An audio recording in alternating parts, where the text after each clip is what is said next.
দেশের সব নারীদের উপরে আপনারা অধিকারের ব্যাপারে সচেতন, তবে আমরা ছোট্ট করে একটা কথা বলতে চাই প্রিয় ভাইরা। একদিকে আপনি মা বোনদের অধিকারের কথা বলেন, একদিকে মা বোনদের ইজ্জতের কথা বলেন, আর একদিকে গর্ভধারিণীর মায়ের পেটে লাথি মারেন। এই জাতির কাছে, এই নেতা নেত্রীদের কাছে এই জাতি কখনো নিরাপদ হতে পারে না, পারে না। সম্মানিত সাথী ও বন্ধুগণ, আসুন আমাদের সর্বোচ্চটুকু দিয়ে, আমাদের নীতি নৈতিকতা এবং আদর্শ নিয়ে আমরা মানুষের কাছে যাই। মানুষের ম্যান্ডেট হলো আমাদের সব থেকে বড় পুঁজি। যদি বলেন ঠিক না ঠিক? ওই জন্য আমরা আল্লাহর উপরে আস্থা এবং ভরসা রেখে আগামীতে যে কয়টা দিন আছি, আসেন সবাই মিলে যার যার জায়গা থেকে আমরা মানুষের কাছে যাই, মানুষদেরকে সত্য এবং ন্যায়ের কথা বলি।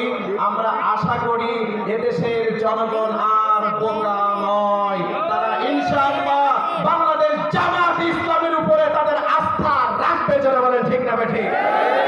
এই আশাবাদ ব্যক্ত করে আল্লাহ রাব্বুল আলামিনের কাছে বিশেষ করে দোয়া করে আল্লাহ সুবহানাহু ওয়া তাআলা আমাদের ন্যায় এবং ইনসাফের প্রতীকটাকে যেন বিজয়ী করেন।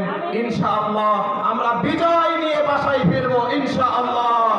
মার্কা কি আছে?